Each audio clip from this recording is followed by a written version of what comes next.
दोस्तों, देव उठनी एकादशी के दिन तुलसी विवाह कराया जाता है और इस वर्ष देव उठनी एकादशी 23 नवंबर को है और जिस दिन तुलसी विवाह कराया जाएगा। और आज के इस खास वीडियो में हम तुलसी विवाह से जुड़ी पौराणिक कथा लेकर आए हैं, जिसे सुनने से घर परिवार धन धान्य से सुख समृद्धि और खुशहाली से भर जाता है। एक बार शिव जी ने अपने तेज को समुद्र में फेंक दिया था। उससे एक महातेजस्वी बालक ने जन्म लिया। ये बालक आगे चलकर जालंधर के नाम से पराक्रमी दैत्य राजा बना। इसकी राजधानी का नाम जालंधर नगरी था। दैत्य राज काल नेमी की कन्या वृंदा का विवाह जालंधर से हुआ। जालंधर महाराक्षस था।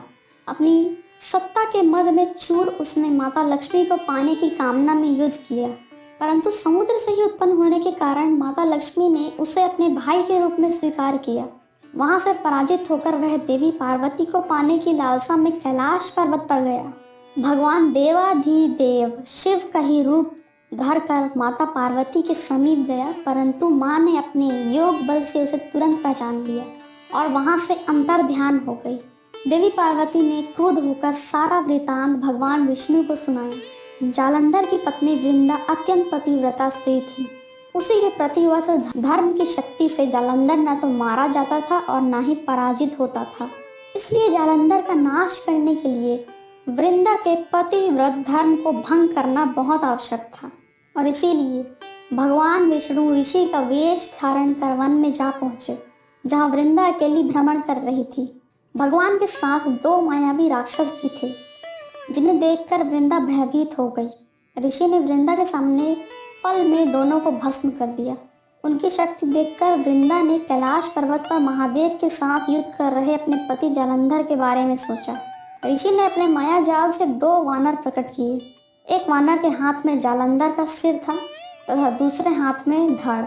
अपने पति की ये दशा देखकर वृंदा मूर्छित होकर गिर पड़ी। होश में आने पर उन्होंने ऋषि रूपी भगवान से विनती की कि वह उसके पति को जीवित करे। तब भगवान ने अपनी माया से पुनः जालंधर का सिर धड़ से जोड़ दिया, परंतु स्वयं भी उसी शरीर में प्रवेश कर गए। वृंदा को इस छल का तनिक भी आभास न हुआ। जालंधर बने भगवान के साथ वृंदा पतिव्रता का व्यवहार करने लगी, जिससे उसका सतीत्व भंग हो गया। ऐसा होते ही वृंदा का पति जालंधर युद्ध में हार गया। इस सारी लीला का जब वृंदा को पता चला, तब उसने क्रुद्ध होकर भगवान विष्णु को हृदयहीन शिला होने का श्राप दे दिया। अपने भक्त के श्राप को भगवान विष्णु ने स्वीकार किया और शालिग्राम पत्थर बन गए। सृष्टि के पालनकर्ता के पत्थर बन जाने से ब्रह्मांड में असंतुलन की स्थिति हो गई। यह देखकर सभी देवी देवताओं ने वृंदा से प्रार्थना की कि वह भगवान विष्णु को श्राप मुक्त कर दे। वृंदा ने भगवान विष्णु को श्राप मुक्त कर स्वयं आत्मदाह कर लिया। जहाँ वृंदा भस्म हुई, वहाँ तुलसी का पौधा उगा। भगवान विष्णु ने वृंदा से कहा, हे वृंदा, तुम अपने सतीत्व के कारण मुझे लक्ष्मी से भी अधिक प्रिय हो गई हो। अब तुम तुलसी के रूप में सदा मेरे साथ रहोगी। तब से हर साल कार्तिक महीने की देव उठनी एकादशी का दिन तुलसी विवाह के रूप में मनाया जाता है। जो मनुष्य भी मेरे शालिग्राम रूप के साथ तुलसी का विवाह करेगा, उसे इस लोक और परलोक में विपुल यश प्राप्त होगा। उसी दैत्य जालंधर की यह भूमि जालंधर नाम से विख्यात है। सती वृंदा का मंदिर मोहल्ला कोट किशनचंद में स्थित है। कहते हैं इस स्थान पर एक प्राचीन गुफा भी थी जो सीधे हरिद्वार तक जाती थी। सच्चे मन से 40 दिन तक सती वृंदा देवी के मंदिर में पूजा करने से सभी मनोरथ पूर्ण होते हैं। दोस्तों, जिस घर में तुलसी होती है, वहाँ यम के दूत भी असमय नहीं जा सकते। मृत्यु के समय जिसके प्राण मंजरी रहित तुलसी और गंगा जल मुख में रखकर निकल जाते हैं, वह पापों से मुक्त होकर बैकुंठ धाम को प्राप्त होता है। जो मनुष्य तुलसी व आंवलों की छाया में अपने पितरों का श्राद्ध करते हैं, उसके पितृ मोक्ष को प्राप्त हो जाते हैं। दोस्तों, अब हम आपको तुलसी विवाह की पूजा विधि बताने वाले हैं। तुलसी विवाह के लिए पूजन स्थान को साफ सुथरा कर फूलों से अच्छी तरह सजाएं। तुलसी के गमले में गन्ने का मंडप जरूर बनाएं। तुलसी माता का 16 श्रृंगार कर चुनरी अर्पित करें।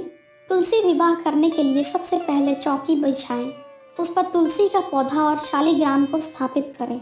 इसके बाद इसके पास में कलश में पानी भरकर रखें।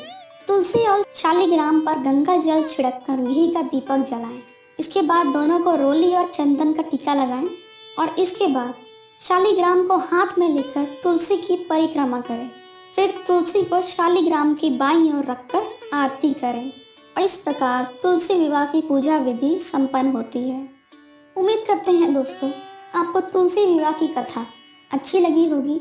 यदि वीडियो अच्छा लगा हो तो लाइक और शेयर ज़रूर करें, चैनल को सब्सक्राइब करें। मिलते हैं नए वीडियो में। वीडियो देखने के लिए बहुत बहुत धन्यवाद।